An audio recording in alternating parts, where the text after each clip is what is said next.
저는 오늘 본문을 통해서 교회는 이런 곳이 되어야 한다라는 제목으로 말씀을 나누겠습니다. 교회는 이런 곳이어야 한다라는 제목으로 말씀을 나누겠습니다.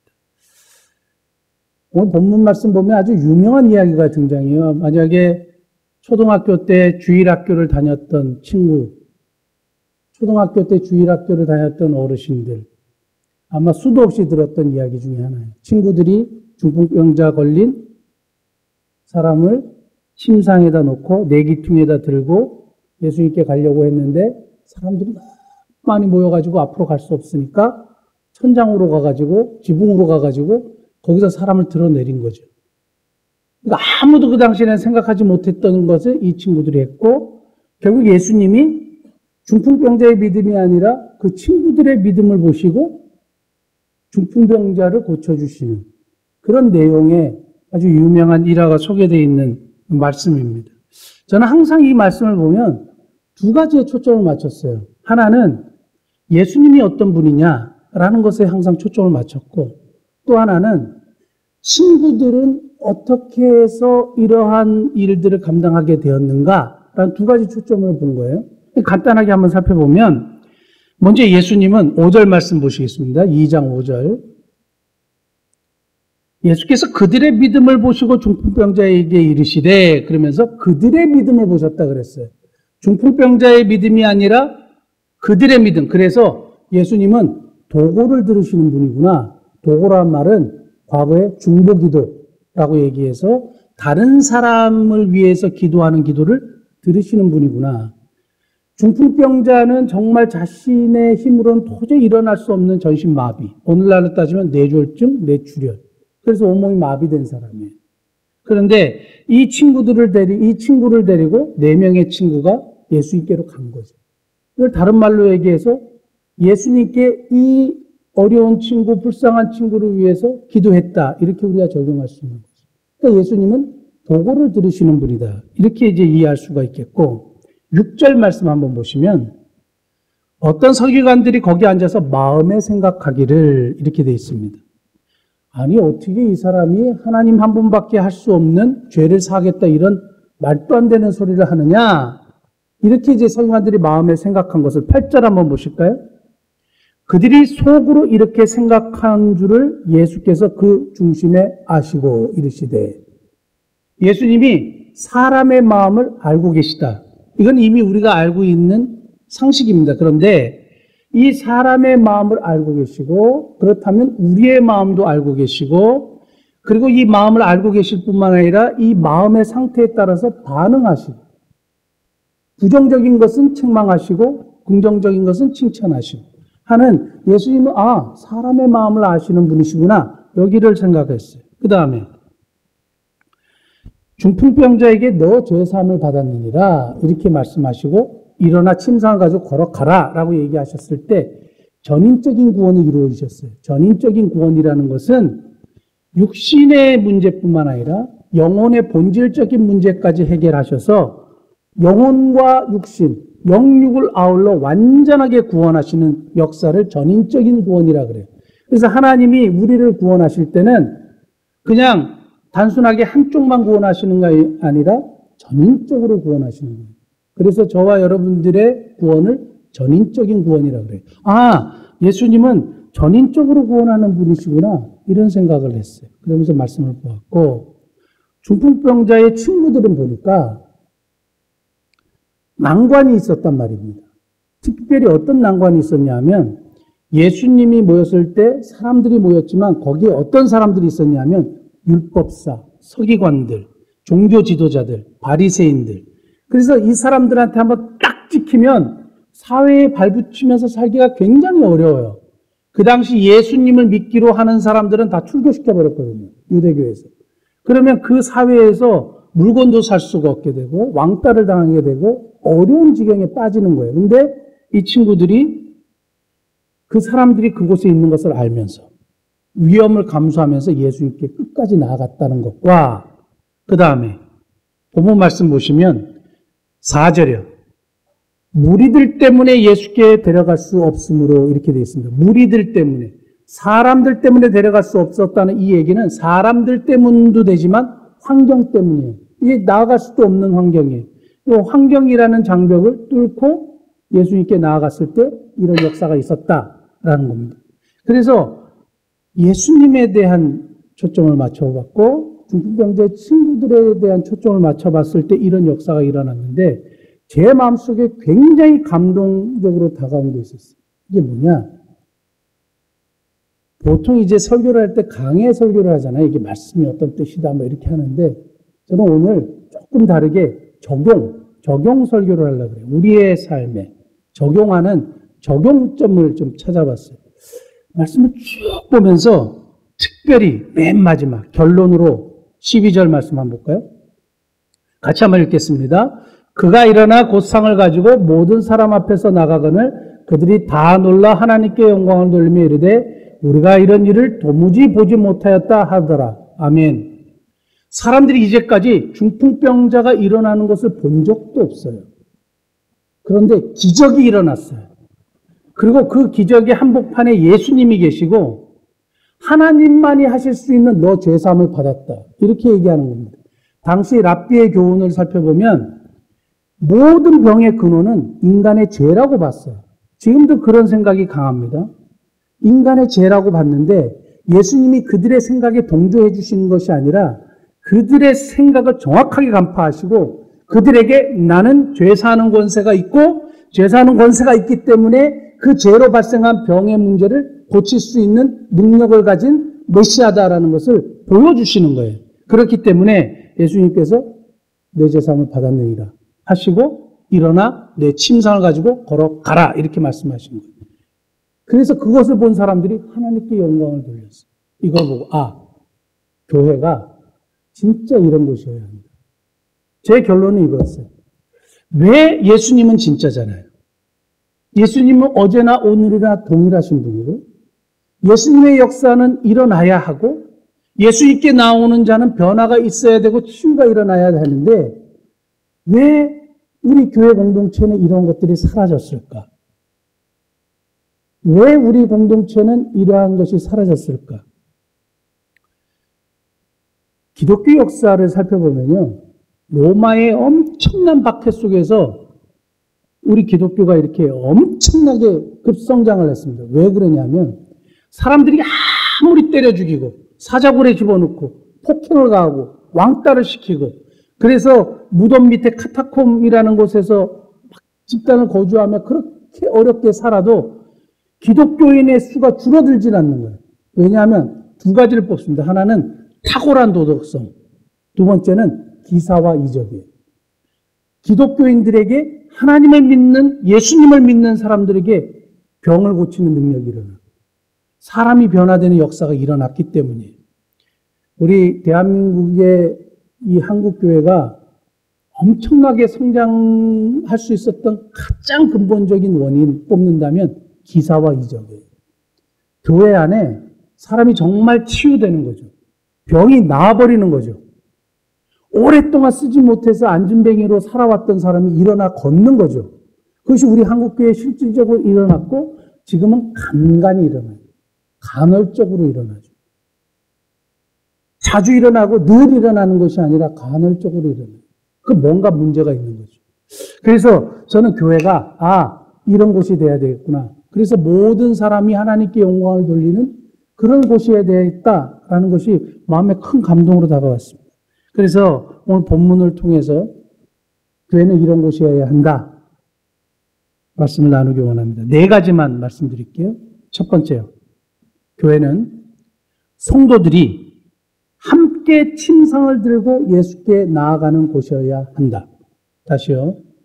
교회는 성도들이 함께 침상을 들고 예수께 나아가는 곳이어야 한다. 혼자 나가는 것이 아니라 어렵고 고생하고 가슴 아프고 스스로 문제를 해결할 수 없는 사람을 성도들이 함께 침상을 들고 예수께 나아가 주는 것이에요. 제가 마하나임 선교회라는 선교회에서 훈련을 받았는데요. 제가 그 선교회에 푹 빠졌던 이유가 하나 있었어요. 왜 선교회에 푹 빠졌느냐? 제가 당시에 심각한 문제가 하나 있었거든요. 병의 문제도 그렇고 군대 문제도 그렇고 여러 가지 문제가 있었어요. 그래서 우리 선교의 지체들이라고 하죠. 형제 자매들에게 제 기도 제목을 얘기했어요. 그때 우리는 훈련을 받을 때이기 때문에 기도 제목을 노트에다 다 쓰고 항상 응답을 체크했어요. 기도 제목을 다 쓰고 늘 기도하는 거죠. 1시간, 2시간 이게 기도가 돼요. 왜냐하면 기도 제목이 너무 많으니까. 그래서 제가 그 기도 제목을 이렇게 형제 자매들에게 다 나눴어요. 그런데 일주일에 한 번씩 우리가 집회하기 위해서 모였을 때 형제 자매들이 항상 저에게 찾아왔어요. 정모 형제, 그거 어떻게 됐어? 오빠, 그거 어떻게 됐어요? 제가 일주일 내내 기도했는데요.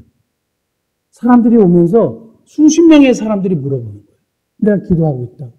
힘내라고. 잘 될 거라고. 중보 기도요. 도고의 기도요.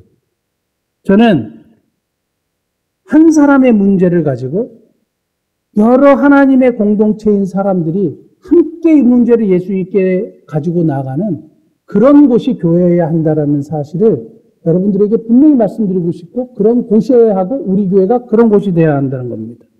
제가 11월 4일날 병원에 입원하잖아요. 병원에 입원을 하는데 전혀 걱정이 안 되는 것은 많은 분들이 그게 싹 없어지도록 기도하고 있다는 거예요.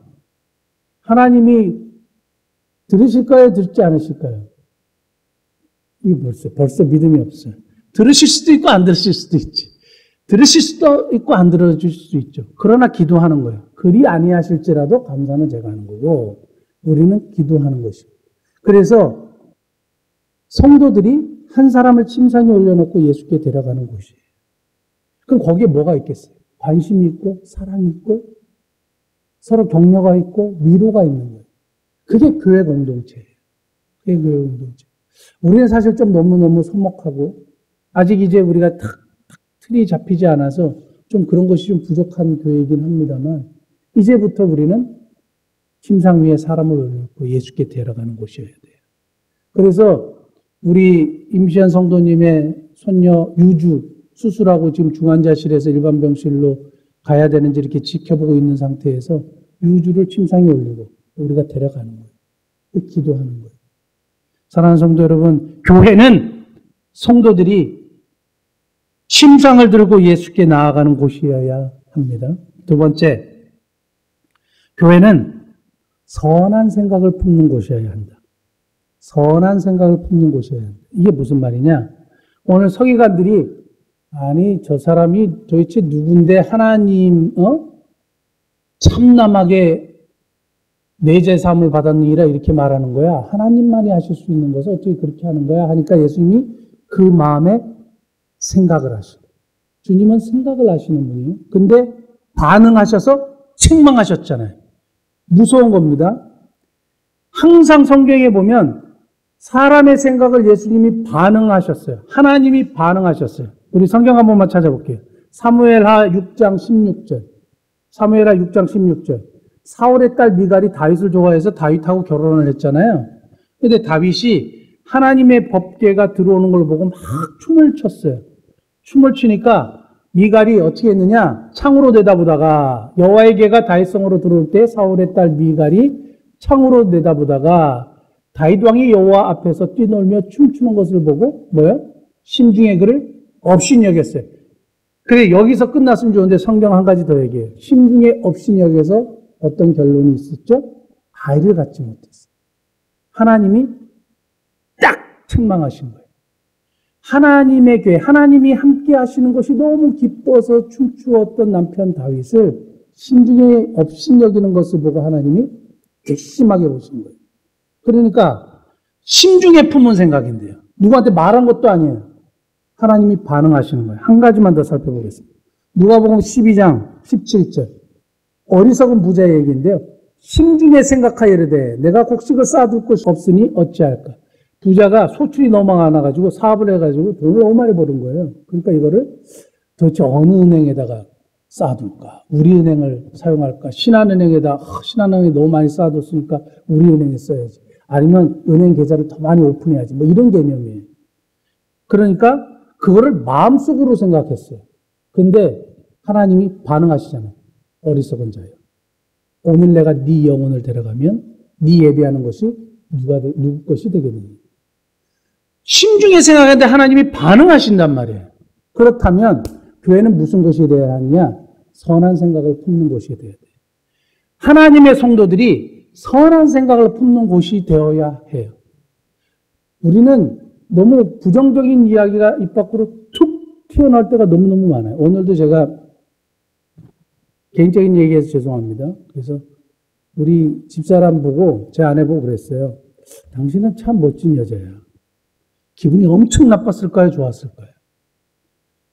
항상 의도적으로도 입을 툭 여실 때 당신은 왜 그래? 이거보다는 당신 참 멋진 여자야. 좀 긍정적인 얘기했어요. 선한 마음을 좀 가지시고 선한 마음을 가지면 선한 말이 나와요. 자, 제가 올해 2가지 생각을 했는데 특별히 제가 8월 11일 날 척병원에서 이 건강검진을 딱 받고 났을 때 너무 좋았어요. 너무 좋았을 때 제 마음속에 여러분들에게도 여러 번 나눴지만 개척교회 목사님들 특별히 이렇게 건강검진을 쉽게 하지 못하는 목사님들이 생각이 났어요. 제가 많은 개척교회 목사님들을 도울 수는 없지만 우리 교회가 속해 있는 동로의 19교회 목사님들 그리고 사모님들 건강검진 시켜드리면 좋겠다 이런 마음을 품었어요. 그래서 이런 마음을 딱 품고 내가 해드려야지. 기도했어요. 그래서 내년 1월부터 4월 사이에 우리 개척교회 목사님들, 사모님들, 저희 목민성교회, 우리 교회도 조금 후원하고 해서 목민성교회에서 이렇게 그분들 다 섬겨드리기로 했어요. 건강검진 딱 시켜드릴게요. 특별히 상복부 초음파하고 위내시경하고 대장내시경까지 다 포함되어 있는 좋은 건강검진이에요. 그래서 이런 마음을 품었어요. 근데 하나님이 그런 마음을 보시고 너 굉장히 괘씸하냐 이렇게 생각하실까요? 아니면 너 참 괜찮은 생각을 했다 생각하실까요? 별로 마음에 안 드시나 본데요. 두 번째는 너무 알고 계셔서 그런가? 두 번째는 소망의 집 친구들을 제가 이제 자주 이렇게 데리고 나오고 먹을 것을 사가지고 이게 가잖아요. 그래서 여러분들하고 이렇게 나누기도 하고 하는데 지난번에 이재곤 형제 저는 그 말이 머리에 꽂혀가지고 이게 지워지질 않는 거예요. 그 백화점을 한 번도 가본 적이 없다 그래서 스타필드를 그때 우리 권사님들하고 이렇게 데리고 갔단 말이에요. 그러고 나서 이제 제가 몇 번 여기 하남 운동장도 데려가고 미사리 조정경기장도 데려가고 한강도 데려가고 했는데 어느 날 이재곤 형제님이 저한테 그러는 거예요. 목사님 바다가 보고 싶습니다. 그러는 거예요. 바다? 여기서 엄청 먼데요. 처음에 이제 저희 반응은 바다가 엄청 먼데 이분들이 거기까지 갈 수 있을까? 이 생각을 머릿속에 막 굴리고 있는데 제가 갑자기 이렇게 질문했어요. 바다를 본 적이 없으세요? 그러니까 네, 바다를 한 번도 본 적이 없습니다. TV에서만 봤대요. 그러고 보니까 소망의 집에 있는 친구들은 일평생 바다를 본 친구가 한 사람도 없어요. 50이 넘어서도. 그러니까 이정원 형제도 53, 54 됐고요. 동우 형제 같은 경우도 50, 5, 6, 7 됐는데 한 번도 바다를 본 적이 없어요. 그래서 이거는 나에게 주신 메시지다. 내가 이분들 바다 구경 시켜드려야지. 하고 지난번에 여러분들에게 이렇게 나눈 거예요. 그래서 내년에 봄이 따뜻해지고 코로나가 좀 안정적이 되면 우리 소망의 집 가족들 데리고 바다 구경 시켜주러 가려고. 큰 버스 대절해가지고. 또 기사님, 왜냐하면 이 장애인들도 싫어할 수 있으니까 팁도 드리고 그래가지고 이렇게 잘 이렇게 해서 시원하게 바다 구경 시켜드리려고 그렇게 계획하고 있어요. 이런 생각을 보고 하나님이 괘씸하다고 생각할까요? 야, 너 참 생각이 괜찮다고 생각할까요? 선한 마음을 자꾸 품으면 일이 이루어지고 감사하는 일들이 생기고 하나님께 영광 돌리는 일이 발생하는 거예요. 사랑하는 성도 여러분, 교회는 선한 일을 생각하는 곳이어야 합니다. 늘 언제나 선한 일을 생각하는 거예요.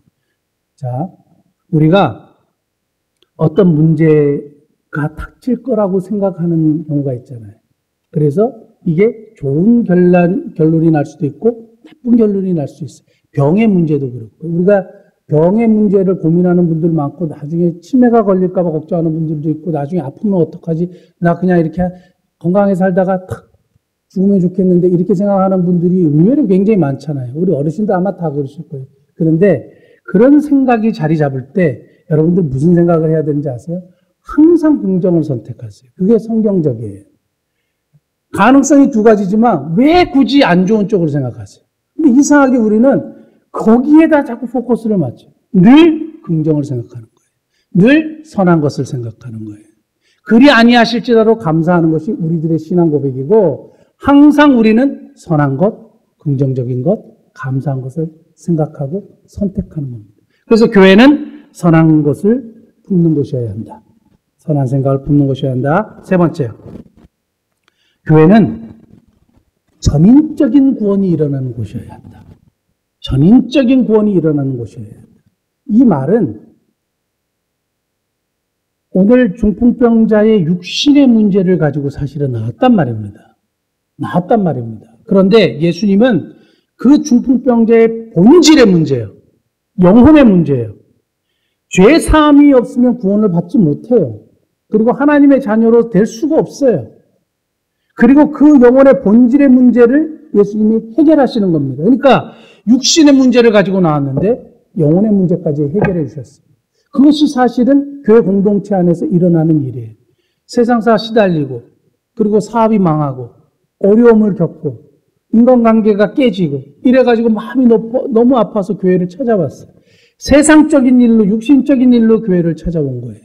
그런데 주님이 은혜를 주셔서 나의 육신의 문제, 인간관계의 문제, 경제의 문제를 해결하실 뿐만 아니라 거기에 하나님을 만나게 하시는 역사는 거죠.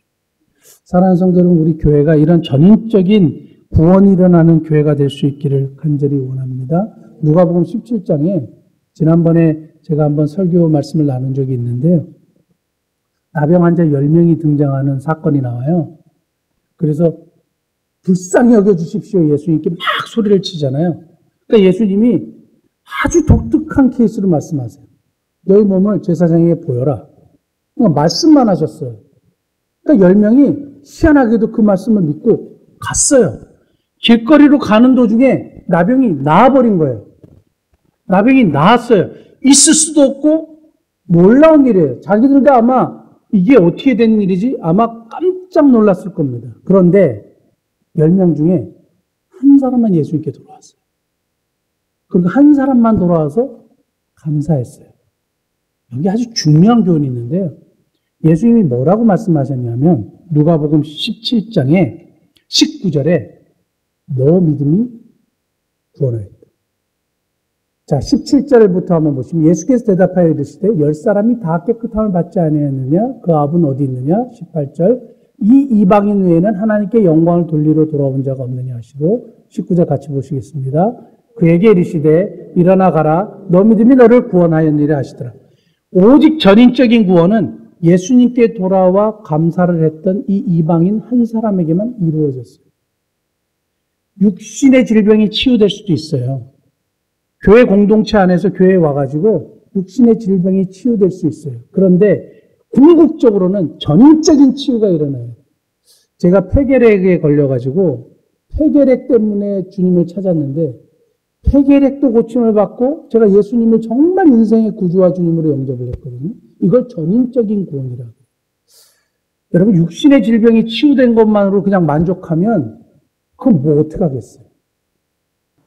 아는 권사님이 자기 아들이 직장을 못 구해가지고 정말 직장을 구하고 이 기회를 통해서 교회 다니면서 예수님 믿었으면 좋겠다고 제가 이제 그 아들을 만나가지고 상담을 하는데 너무 직장이 안 되니까 마음이 낮아져 있는 거예요. 그래서 겸손해졌어요. 그래서 주님을 믿지 않는 친구인데 기도하자 그러니까 막 무릎 꿇고 같이 기도를 했어요. 너무너무 간절했어요. 그래서 열심히 기도해 줬는데 좋은 곳에 직장이 드디어 딱 된 거예요. 그런데 직장이 되고 교회를 나오기로 했고 예수님을 믿기로 했는데 직장 생활이 바쁘다는 거예요. 교회를 안 나와요. 이렇게. 그 권사님은 너무 행복해요. 뭐가 행복하냐? 아들이 직장이 됐다 이거예요. 아, 교회는 뭐 이게 이해할 수 없는 거예요. 어떻게 그렇게 할 수가 있지? 이게 영혼 구원이 얼마나 중요한 것인데 이거예요. 여러분, 육신의 문제가 해결됐다고 해서 정말 해결된 게 아니에요. 전인적인 구원이 일어나요. 더 중요한 것은 본질적인 문제가 치유되는 거예요. 전 그래서 우리 교회가 육신의 문제 해결뿐만 아니라 영혼의 본질적인 문제가 해결돼서 전인적인 구원이 이루어지는 복된 은혜가 있도록 하고, 저는 진짜 유주를 통해서 유주의 어머니 최희수 자매 그 가정에 전인적인 구원이 이루어지길 기도하고 있습니다. 우리 기도하셔야 되고, 그래서 어떤 문제 앞에 여러분들이 기도할 것은 그것만 해결해 주십시오 아니에요. 전인적인 구원을 위해서 기도하셔야 됩니다. 그 다음에 네 번째 마지막이에요. 예수님께서 오늘 소자야 내 재상을 받았느니라 이렇게 얘기했는데 소자라 그랬어요. 작은 자야, 연약한 자야, 병든 자야, 네 힘으로는 아무것도 할 수 없는 자야, 이런 모든 것이 포함되어 있는 말씀이라고 우리가 이렇게 해석할 수 있는데요. 교회는 작은 자에게 집중하는 곳이어야 한다. 다시요. 교회는 작은 자에게 집중하는 곳이어야 한다. 자, 중풍병자의 친구들이 아까 중풍병자 친구를 데리고 침상을 들고 가는데 사람이, 여러분 이거 들어보셨어요? 이렇게 한번 들어보셨어요? 엄청 무거워요. 엄청 무거워요. 특히 저 같은 사람 만약에 든다 그러면 4명이서 들기가 쉽지 않아요. 그리고 이 거리가 만만치 않은 거예요. 날씨요 엄청 힘든 거예요. 환경과 조건이 굉장히 어려운 거예요. 이게 그냥 쉽게 들고 가서 지붕으로 내렸지 이게 아니에요. 이거는 굉장히 어려운 일이에요. 근데 또 이걸 들고 갔는데 거기에 무서운 사람들이 있는 거예요. 자기들을 철저하게 파멸시킬 수 있는 세상의 권세를 가지고 있는 사람들이 거기 있는 거예요. 근데 그 사람들을 보고도 포기하지 않았어요. 이 본문을 보면 그 사람들을 보고도 포기하지 않았어요. 그 다음에 무리 때문에 못 들어갔잖아요. 이 환경이 갈 수 없는 환경이에요. 갈 수 없는 환경인데 그것 때문에 포기하지 않고 어디로 갔느냐? 아무도 생각하지 못했던 제3의 길, 지붕으로 간 거예요. 지붕으로 가가지고 구멍을 뚫고 내린다는 생각을 어떻게 했을 거예요? 딱 한 가지예요. 작은 자에게 집중한 거예요. 얘를 살려야 되겠다. 얘를 꼭 예수님을 만나게 해줘야 되겠다. 얘에게, 이 작은 자에게 집중하니까 난관을 극복할 수 있는 거죠.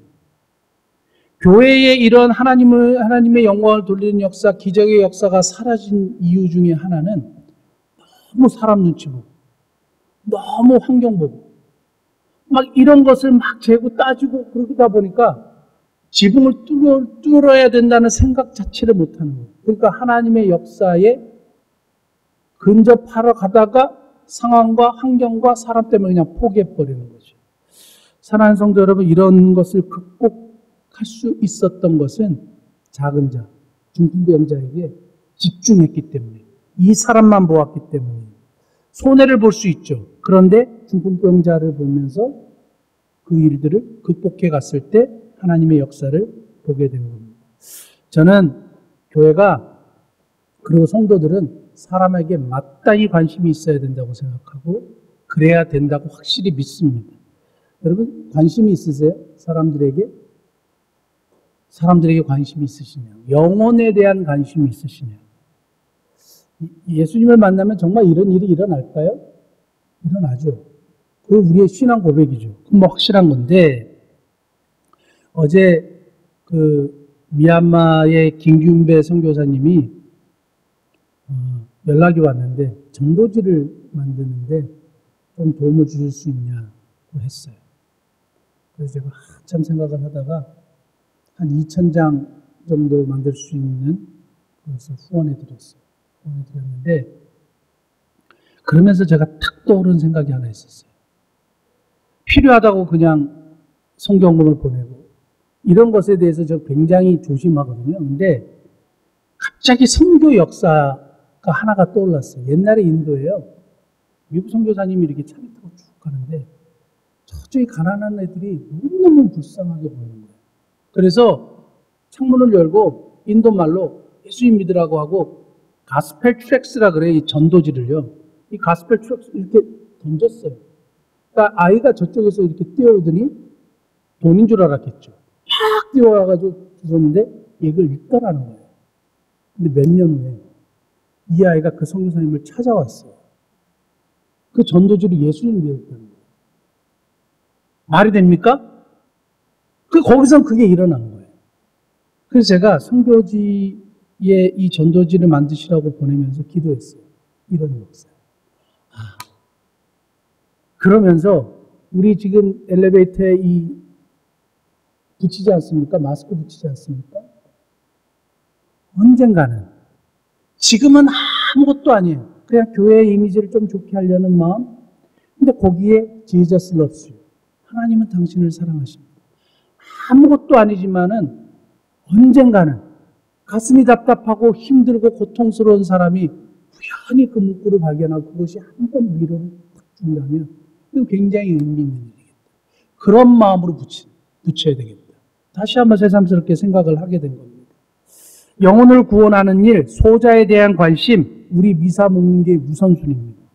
영혼에 대한 관심, 소자에 대한 관심, 우리 미사 목림교의 우선순위. 여러분 한번 적용해 보세요. 한 영혼을 예수님께로 인도한 적이 언제였어요? 한 사람이라도 예수님께 인도한 적이 언제였어요?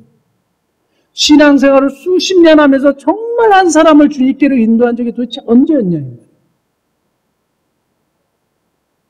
제 자신에게도 지금 얘기하고 있는 거예요. 도대체 언제 주님께 한 영혼을 인도했냐는 거예요. 우리가 소재에 관심을 가져야 되는 것도 아는데 도대체 언제 우리가 한 영혼이라도 주님께 인도했냔 말이죠. 저는 예수님이 정말로 어마어마한 것을 우리에게 요구한다고 생각하지 않아요. 제가 한 가지 사실만 소개하고 말씀 마치려고 하는데요.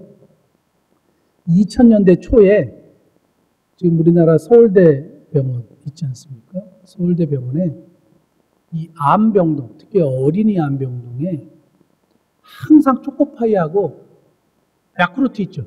초코파이와 야쿠르트. 환상의 궁합 아닙니까? 우리 어렸을 때 초코파이 너무 맛있게 먹었는데 이 초코파이하고 야쿠르트가 항상 이렇게 수북이 쌓여 있었대요. 그래서 암에 걸린 아이들이 그냥 무심코 그걸 집어먹은 거예요. 그 백혈병 걸렸던 영길이라는 아이가 하나 있었어요. 근데 이 영길이라는 아이가 아무 생각 없이 이 초코파이를 좋아하니까 그걸 먹었어요. 그러더니 어느 날 갑자기 엄마한테 질문한 거예요. 엄마, 근데 저 초코파이는 누가 갖다 놨어? 이렇게 얘기하는 거예요. 그러니까 엄마가 그거 교회 이렇게 전도하시는 분들이 항상 여기다 갖다 놓는 거야. 그렇게 얘기했어요. 시간이 조금 흘렀어요. 그러니까 영길이라는 애가 항상 초코파이를 먹었잖아요. 엄마, 나 교회에 좀 데려다 줄 수 있어? 이렇게 얘기한 거예요. 왜냐하면 영길이가 이제 더 이상 걷기가 힘들어졌어요. 그리고 휠체어에 앉게 됐어요. 영길이가 10살이에요. 10살인데 더 이상 걷기가 힘들어지니까 휠체어에 앉아갖고 엄마한테 부탁했어요. 교회 좀 데려다 달라고. 그래서 교회를 갔어요. 어떤 일이 일어났을까요?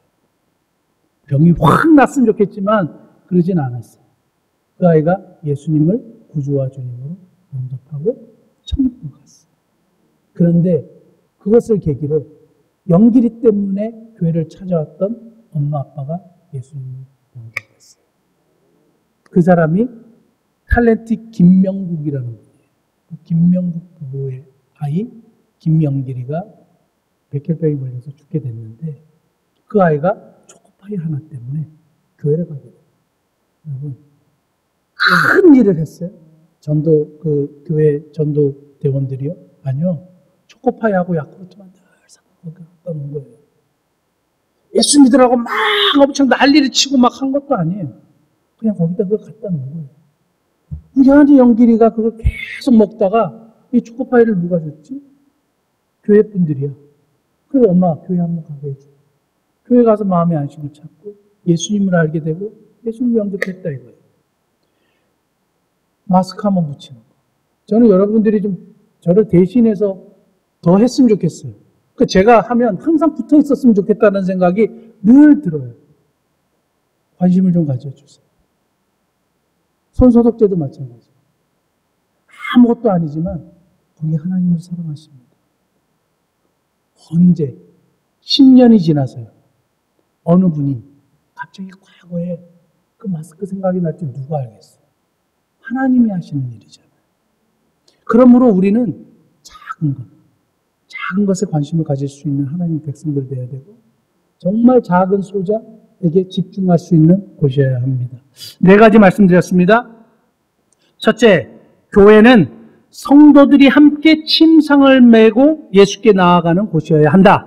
둘째, 교회는 선한 생각을 품는 곳이어야 한다. 셋째, 교회는 전인적인 구원이 일어나는 곳이어야 한다. 넷째, 교회는 작은 자에게 집중하는 곳이어야 한다. 이런 교회를 이루어 가시는 저와 여러분 되시기를 예수님의 축복합니다. 기도하시겠습니다. 하나님,